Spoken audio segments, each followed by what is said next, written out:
What's going on, guys? Unknown Player here, and today we've got even more Destiny 2 topics to discuss and round up. Lots of things happening inside the game and also coming from Bungie as well. There was a small patch that accompanied the Faction Rally event that of course went live today. Also a bunch of weird stuff surrounding the event in general that I want to discuss. Bungie have also been saying quite a few interesting things recently about things to be added in future updates. And we'll even be talking about Destiny 3, believe it or not, some really weird stuff that came out about that game's development. So, as usual, several interesting topics that I want to discuss with you guys.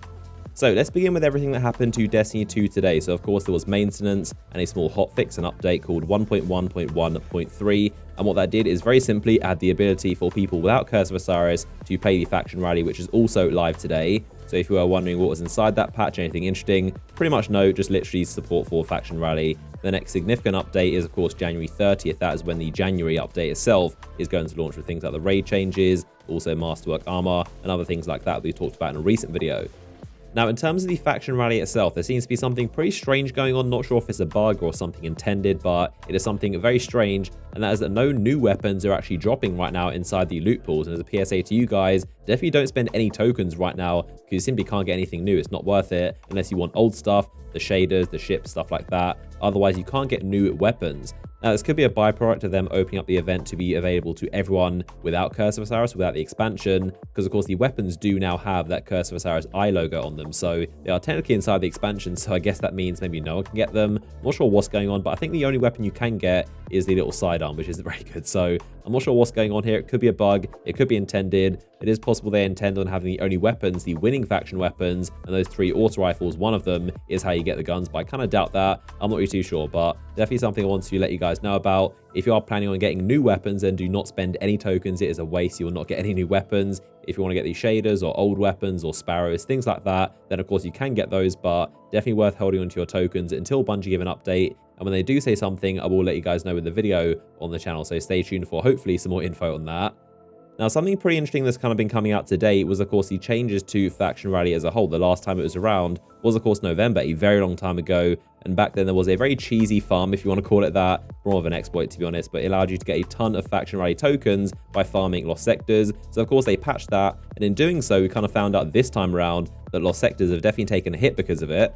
So Bungie made a short blog post saying, "We're aware of players' reports about Lost Sectors not granting rewards. There was a throttle added to address an issue in the previous faction rallies where players were earning 500 tokens per hour. That was the wheat kind of farming Lost Sector method. They said the patch note concerning this change has been updated to correctly state that all Lost Sectors are subject to this throttle. So they said right now if a player opens more than 2 chests in a 10-minute period, they will not receive additional rewards from Lost Sectors chests for 10 minutes. This doesn't prevent players from completing milestones related to Lost Sectors, but of course you can't get the good stuff out of it, the whole reason doing the Lost Sector in the first place."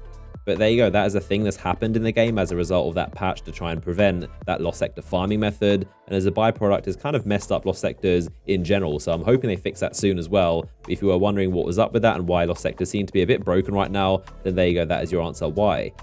So moving on, let's talk about a couple of features and things that Bungie have been saying on Twitter recently they're going to be worked on for future updates. And these are coming from Christopher Barrett. As we know, he is pretty much in charge of Destiny 2 right now. We're going to talk later about what everyone else at Bungie seems to be doing, but right now Christopher Barrett is pretty much the head leading the charge of updating and fixing the game to make Destiny 2 where we all want it to be. But he said some pretty interesting things to several people who have asked him questions. So Chris Cross asked him, "Don't know if you've answered this, but any word on Strike or Lost Sector specific loot being worked on?" So Chris said, "More thematic loot drops from named bosses and unique activities is definitely something we're planning to add." So definitely some very good news. So far, Bungie haven't said anything so far about Strike loot at all. They've said a lot of things about improving strikes and the playlist, also even adding modifiers, but so far, they've never once said anything about confirming Strike loot, but now this, I guess, is confirmation. And the good thing is that it isn't one of those maybe we might add it. It is a definitely this is something we're planning to add. So definitely promising to hear. Obviously, again, it's one of those things that should have been the game at launch, but that is one of the things they're working on right now at least. I think it's also worth noting this isn't just in reference to Strike loot, but also Lost Sectors, named bosses, and also unique activities. So it could be quite a variety, not just strikes. So maybe public event bosses, Flashpoint bosses, and who knows wherever else. Now, if you're new to Destiny 2 and if you're wondering why everyone keeps going on about strike loot so much and why it's a big deal, essentially every single strike, I believe it was taken King that first added this feature, would have a very small chance of getting a few loot drops, and there were armor and weapons tied to most bosses, also themed after the kind of race, whether it's Hive or Fallen, Taken. These kind of weapons were themed off the bosses. A lot of it was some of the best looking armor in the game, and definitely weapons like the flare cloaks, for example, for the hunter, some of the best looking cloaks, which I really miss. But you could literally get pieces of that boss, like Darkbait's helmet, the cloak of Tanix as a hunter cloak, and it was a very cool idea. And then in Rise of Iron, they added these things called skeleton keys, which were items you could use to open the chest and get a guaranteed piece of loot. And then the grind was getting skeleton keys in the first place. So it was a very interesting grind. Obviously, like a lot of Destiny 1, it was not a perfect system. It definitely had its flaws, but it was something to really draw you into play strikes. I mean, I myself spent like hundreds of hours, like a year or two, grinding for a perfect Amarga loot roll, and I eventually got it, the perfect Fatebringer. So while it wasn't the best grind and definitely wasn't the most fair one, it was a carrot on the end of stick, which completely doesn't exist right now in Destiny 2 versions of strikes. Something else to bear in mind is that strike loot in itself would be pretty strange to return just how it was in Destiny 1, because obviously part of the reason strike loot was so fun back then was at random rolls, which obviously isn't in this game. So if strike loot was to just return per se, I don't think it would be quite as exciting as a lot of us would expect it to be. They need to find a way to also make this stuff interesting, so we'll have to wait and see how they plan on adding this. But of course, let me know your thoughts down below inside the comment section.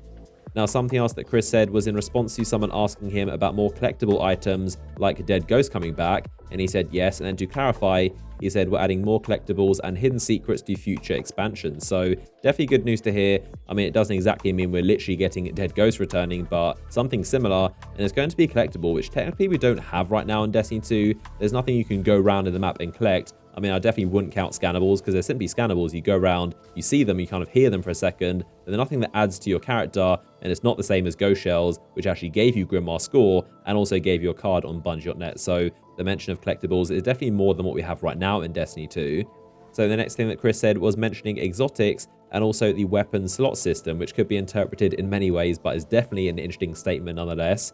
So he said Destiny 2 needs more weapons that matter, both in power and the hunt to acquire them. Exotics need to live up to their name. The most skillful or visceral weapons like snipers, shotgun, and fusion rifles need to return to glory. We're on it. This might not come across strong enough in the update, but the Sandbox team is an amazingly talented group and are hard at work on changes.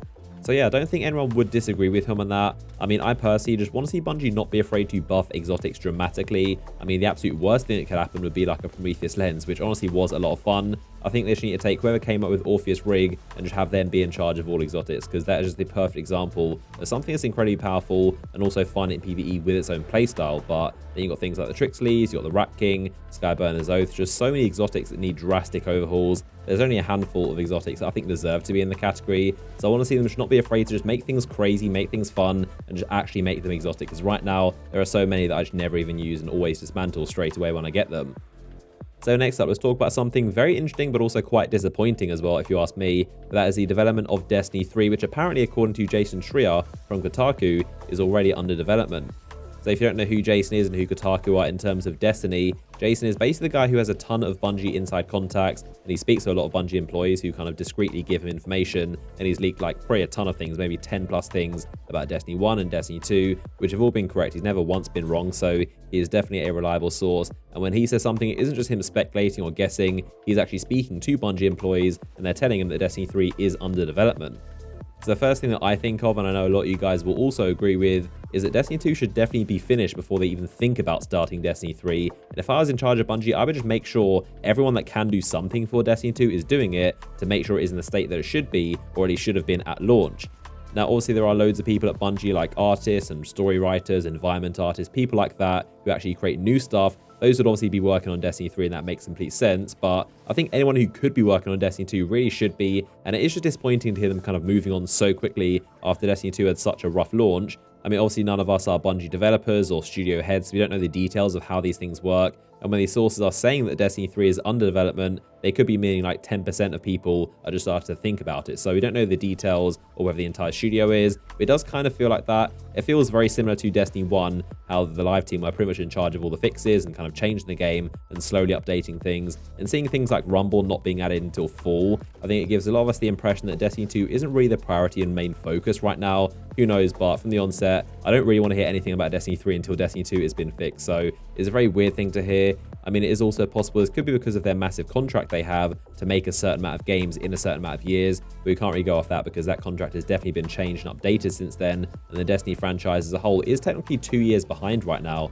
As we know, both Destiny 1 and Destiny 2 were both rebooted and also delayed by 1 year. So technically speaking, the entire Destiny franchise is 2 years behind, and going off the original contract, Destiny 3 was supposed to be launching in 2019, which is next year. So a lot of crazy things to think about. When you don't know the details, obviously we have no idea how many people and how many employees are actually focusing on Destiny 3. But as always, do leave your thoughts down below inside the comment section. We'll know what you guys think of this stuff. So there you have it, another roundup of several Destiny 2 topics. As always, I hope you guys did enjoy the video. If you did, then like ratings down below are always much appreciated. As always, if you want to stay up to date with the latest Destiny 2 videos, then you can subscribe so you don't miss out on my future content. And if you want to watch another Destiny 2 video breaking down that massive update and all the changes on the way in future updates, then you can click the image on screen right now to watch that video. So definitely worth a watch if you haven't seen it. And of course, I'll see you guys in the next one.